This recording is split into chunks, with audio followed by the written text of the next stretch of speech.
हाँ जी, तो आप जानते हैं हमारी लूसेंट की एक सीरीज़ चल रही है जिसमें हमने 30 डेज़ का चैलेंज रखा है, ठीक है। उसमें हम पूरी लूसेंट की बुक हिंदी में, ये देखो जैसे कि एमसीक्यू क्वेश्चन है, ये पूरी की पूरी कंप्लीट कराएंगे। तो आज हमारा 3rd डे है और ये वीडियो का पार्ट 6 है, ठीक है। वीडियो का पार्ट 6 है और 3rd डे है। तो हम अभी तक टोटल करा चुके हैं लगभग 200 के आसपास क्वेश्चंस, ये सारे क्वेश्चंस मिला के, ठीक है। ये ऊपर के 114 के दूसरे पार्ट के क्वेश्चन है, पहले पार्ट के कुछ 75 के आसपास क्वेश्चन थे, ठीक है। तो आप टोटल जोड़ लीजिए और आज हम 3rd पार्ट का फर्स्ट पॉइंट स्टार्ट करने जा रहे हैं जो कि हमारा महाजनपद काल, ठीक है। तो मैंने आपको थोड़ी जानकारी दे दी है। अब आप हमारी पिछली वीडियो को देखिए, अगर आपने नहीं देखी है आपकी काफ़ी हेल्प होगी और आपकी लूसेंट सीरीज़ धीरे धीरे कब कंप्लीट हो जाएगी आपको पता भी नहीं लगेगा। तो चलिए स्टार्ट करते हैं हम अपने पहले क्वेश्चन से। तो हमारे पहले क्वेश्चन में वो पूछ रहा है सूची के बारे में है, ठीक है। ज़्यादा वैसे इंपॉर्टेंट नहीं है, फिर भी मैं आपको थोड़ा थोड़ा पढ़ा देता हूँ, ठीक है गाइज। तो मैं आपको इसका आंसर ही बता देता हूँ। इसका आंसर ऑप्शन ए, मतलब कि ए का 4 है, ठीक है। ए का 4th है, बी का 1 है, ठीक है। सी का 2nd है और डी का हमारा कौन सा है, 3rd है, ठीक है।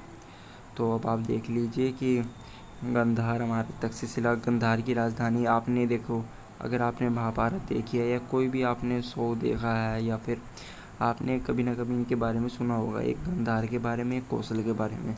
तो आप गंधार की राजधानी तक्षशिला याद रखिए, कौशल की राजधानी श्रावस्ती याद रखिए और मथुरा किसकी राजधानी थी, सूरसेन की। ये पहले के टाइम की बात कर रहा हूँ मैं, ठीक है, महाजनपद काल की। आज के टाइम में तो आप जानते हैं सब कुछ काफ़ी डिफरेंट हो चुका है, ठीक है। तो चलिए अगले क्वेश्चन पे हम चलते हैं।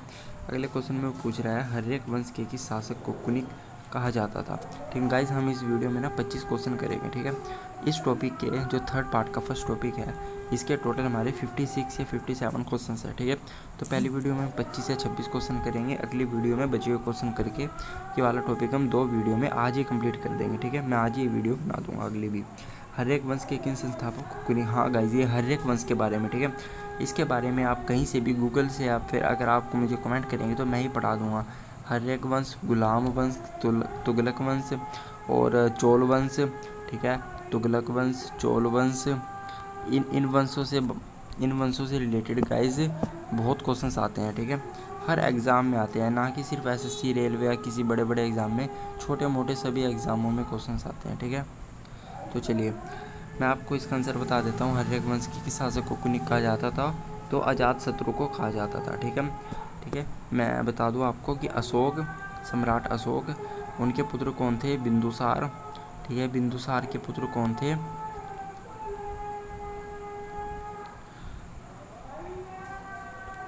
चंद्रगुप्त मौर्य, ठीक है, चंद्रगुप्त मौर्य।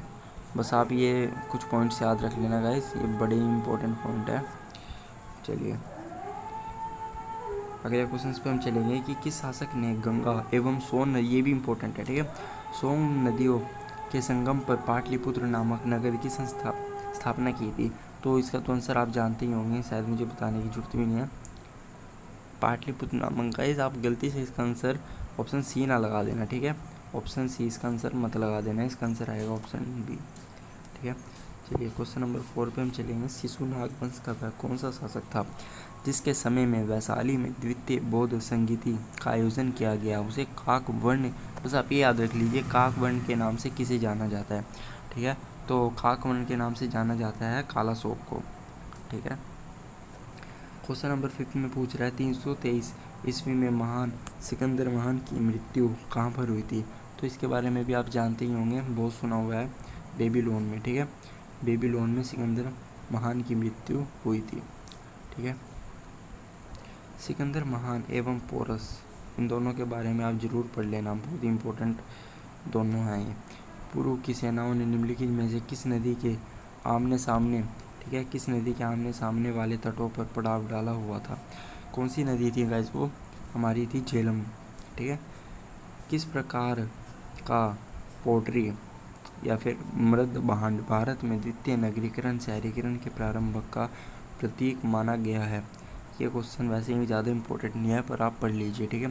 तो मैं इसका आंसर बता देता हूँ, उत्तरी काले पालिशकृत बर्तन, ठीक है, पालिशकृत बर्तन। पालिश का मतलब गाइस पॉलिश के बारे में कह रहा है, ठीक है। ये पोलिस को कह रहा है पालिस, कभी आप कोई बड़ा वर्ड समझ लीजिए, ठीक है। चलिए अब हम अपने चलते हैं 8th क्वेश्चन पे। 8th क्वेश्चन में हमारा है, एक मैं थोड़ा जूम कर लेता हूँ गाइस। पाली ग्रंथों में गाइस पिछली वीडियो में ना मेरी वीडियो की क्वालिटी थोड़ी लेस थी, तो मैंने इसमें इम्प्रूव करने की कोशिश किया। अगर आपको फिर भी कुछ डाउट लगे या फिर क्वालिटी में कुछ भी गड़बड़ लगे तो आप मुझे कमेंट कर देना, मैं अगली वीडियो में और इन्हेंस करने की कोशिश करूँगा, ठीक है। पाली ग्रंथों में गाँव के मुखिया को कहा क्या जाता था, इम्पोर्टेंट है, इम्पोर्टेंट क्वेश्चन है। गाँव के मुखिया को पाली ग्रंथों में क्या कहा जाता था, ठीक है। हर ग्रंथ में आप याद कर लेना कि गाँव के मुखिया को क्या कहा जाता था, भोजक, ग्राम भोजक, ये RRB में क्वेश्चन आया हुआ है, ठीक है। चलिए अगले क्वेश्चन पे अब हम चलेंगे। Question number 9th। उज्जैन का प्राचीन नाम क्या था? उज्जैन का प्राचीन नाम क्या था? ये हो चुका है हमारा, उज्जैन का प्राचीन नाम क्या था। इसका आंसर आएगा तक्षशिला, ठीक है। ये याद रखना, तक्षशिला आपने बहुत सुना होगा। और आज के टाइम में क्या कहा जाता है, उज्जैन, महादेव की नगरी। नंद वंश का संस्थापक कौन था? महापद्मानंद, ठीक है। ये आप जानते होंगे कौन था, महापद्मानंद। 11वां, ग्रीक यूनानी लेखकों के द्वारा अग्रमीज या जेंड्रमीज कहा गया, किसे कहा गया, किस शासक को कहा गया, ठीक है। तो option number D, Dhanananda. Dhanananda को किसने मारा था बताइए? धनानंद को मारा था सम्राट अशोक ने, ठीक है, धनानंद। चलिए ऑप्शन नंबर 12 पे चलते हैं। प्राचीन भारत में पहला विदेशी आक्रमण किनके द्वारा किया गया? तो ये भी आप जानते ही होंगे, अगर आपने गवर्नमेंट की तैयारी कर रहे हो तो आपने क्वेश्चन अभी ना भी आपके सामने आ गया होगा। ईरानियों के द्वारा पहली बार विदेशी आक्रमण भारत पर हुआ था प्राचीन के टाइम में, ठीक है। पहले बता दूं मैं कि ये प्राचीन की हम बात कर रहे हैं, प्राचीन भारत की, ठीक है, ना कि आधुनिक या नवीनतम भारत की, ठीक है। चलिए अगले क्वेश्चन में हम चलते हैं। प्राचीन भारत में दूसरा विदेशी आक्रमण, पहला यूरोपीय आक्रमण किन के द्वारा किया गया था? तो उसने वैसे तो हमें हिंट दे दिया है, पहला यूरोपीय आक्रमण क्वेश्चन में डाल के हिंट दे दिया है, और आपको पता ही है इसका आंसर क्या हो जाएगा फिर, ऑप्शन नंबर बी। 14th में गाइस वो हमसे पूछ रहा है, ईरान के हकमनी वंश के किस शासक ने भारतीय भूभाग को जीतने के बाद उसे फारस साम्राज्य का 20वां प्रांत बनाया, ठीक है। कौन से साम्राज्य का? फारस, ठीक है। किसने बनाया था बताइए? तो ये हमारा बनाया था दार्याबाहु ने, ठीक है, दार्याबाहु प्रथम ने, डेरियस ने, ठीक है। डेरियस से आप दार्याबाहु प्रथम से याद रखना, क्योंकि डेरियस एक प्रथम भी था, द्वितीय भी था, और तृतीय और चौथे भी था, ठीक है। हमसे पूछ रहा है 15th में, हाइडेस्पस या वितस्ता आधुनिक नाम झेलम, ठीक है। गाइस ये वितस्ता और हाइडेस्पस ये नदी का नाम है, ठीक है ना। ये देखो मैं हटा देता हूँ, ये इस नदी का नाम है झेलम के नाम से, जिसको आप आज के टाइम में जानते हो, ठीक है। तो इसमें पूछ रहा है कि जो 326 BC के टाइम युद्ध हुआ था इन दोनों के बीच में, वो किन शासकों के बीच में हुआ था? झेलम नदी पर, ठीक है। सिंपल भाषा में मैं आपको बता देता हूँ कि झेलम नदी पर 326 में किन शासकों के बीच युद्ध हुआ था? तो वो हमारा हुआ था, बहुत ही प्रसिद्ध युद्ध था, ठीक है, बहुत ही प्रसिद्ध युद्ध था सिकंदर और पोरस के बीच में। सिकंदर महान ने भारत पर कब आक्रमण किया? तो ये हमारा 326 ईसा पूर्व, ठीक है। जब ये युद्ध हुआ था ना, तो उस टाइम पोरस भारत के शासक थे, तो सिकंदर ने आक्रमण कर दिया था। वो पूरी तरह से तो विजय नहीं कर पाया था, पर फिर भी उसने भारत के कुछ इलाकों पर अपना कब्जा कर ही लिया था। अगली में वो पूछ रहा है कि शासक और वंश, इन दोनों के बीच में हमें संबंध बताना है, ठीक है। तो इसका संबंध हम बता देते हैं। चलिए इसका संबंध मैं आपको बता देता हूँ। एक मिनट का जूम कर लेता हूँ। पहले का पहला हर्यक वंश, दूसरे का दूसरा शिशुनाग वंश, तीसरे का चौथा महापद्मानंद का नंद वंश, और बिंदुसार का मौर्य। मैंने आपको बताया था ना, चंद्रगुप्त मौर्य का पुत्र कौन था? बिंदुसार। बिंदुसार का पुत्र कौन था? सम्राट अशोक, ठीक है। चलिए अगले क्वेश्चन पर हम बढ़ेंगे। क्वेश्चन नंबर कितने हो गए हमारे? 17, हाँ 17 हो गया। अगले क्वेश्चन है हमारा 18। गाइस मैं वीडियो ज़्यादा लंबी नहीं करूँगा, ठीक है। 12 से 13 मिनट की वीडियो ही मैं बनाऊँगा ताकि आपका भी टाइम बचे और आप बोर ना होए, ठीक है। चलिए, अब अगला क्वेश्चन में हमसे वो पूछ रहा है कि सूची वाला क्वेश्चन गाइस करें नहीं, चलो कर लेते हैं। मैं आपको इसका फिर आंसर ही बता देता हूँ डायरेक्ट। ऑप्शन नंबर ए इसका आंसर हो जाएगा, यानी कि पहले का पहला, दूसरे का दूसरा, तीसरे का तीसरा, चौथे का चौथा। क्वेश्चन नंबर 19 है मगध की प्रथम राजधानी। मगध की प्रथम राजधानी, इसके बारे में अगर आपको नहीं पता हो फिर आप गाइस बस इसके बारे में आपको पता ही होना चाहिए, राजगृह है, ठीक है। किस शासक द्वारा सर्वप्रथम पाटलिपुत्र का राजधानी के रूप में चयन किया गया? बहुत ही इम्पोर्टेंट क्वेश्चन है, ठीक है। किस शासक के द्वारा चयन किया गया? उदयन के द्वारा। इसके बारे में गाइस, इन शासक के बारे में आपने शायद बहुत कम सुना हो या फिर सुना ही ना हो। ये देखिए, ये क्वेश्चन एग्जामों में प्रीवियस ईयर में आया हुआ है, लेकिन गाइस ये इम्पोर्टेंट है। उदयन। 21 में पूछ रहा है 16 महाजनपदों की सूची उपलब्ध है। 16 महाजनपदों की सूची कहाँ पर उपलब्ध है? महाभारत, अंगुत्तर निकाय, छांदोग्य उपनिषद या संयुक्त निकाय में? ये मैं ऑप्शन इसलिए पढ़ के बता रहा हूँ, थोड़े अटपटे से हैं, आपको कोई दिक्कत ना है। तो इसका आंसर आ जाएगा अंगुत्तर निकाय में। क्वेश्चन नंबर 22 में पूछ रहा है मगध का कौन सा राजा सिकंदर महान का समकालीन था? सिकंदर महान का समकालीन था, कौन सा राजा था? तो वो था हमारा धनानंद। हमारा क्या गाइस, वो धनानंद था बस।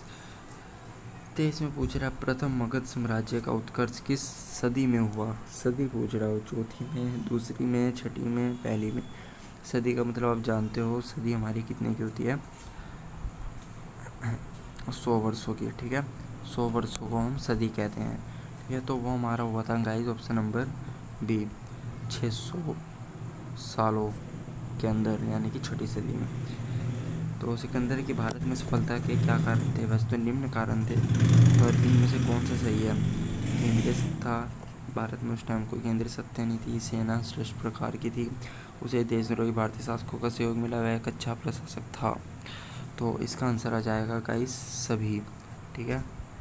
मैं कह रहा हूँ वो शासक भी अच्छा था, उसे सबका मतलब भारतीय शासकों जो देशद्रोही थे उनका सहयोग भी मिला था और उसकी सेना भी अच्छी थी। तो ऑप्शन नंबर डी इसका आंसर आ जाएगा। यूपीएससी में पूछा गया क्वेश्चन है। लास्ट क्वेश्चन हम अपना आज का करते हैं, टुडे का लास्ट क्वेश्चन गाइस हम अपना करते हैं, ठीक है, लास्ट क्वेश्चन। चलिए, बाकी आपको मैं एक इम्पोर्टेंट न्यूज़ दूंगा, ठीक है। चलिए, राजा और राज्य, ठीक है, राजा और राज्य, इनमें से आपको कोई एक आधा पता है? पता है गाइस?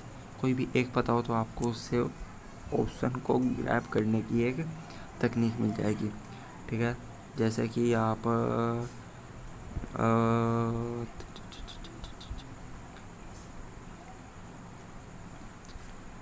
एक मिनट गाइस, मैं आपको बता देता हूँ।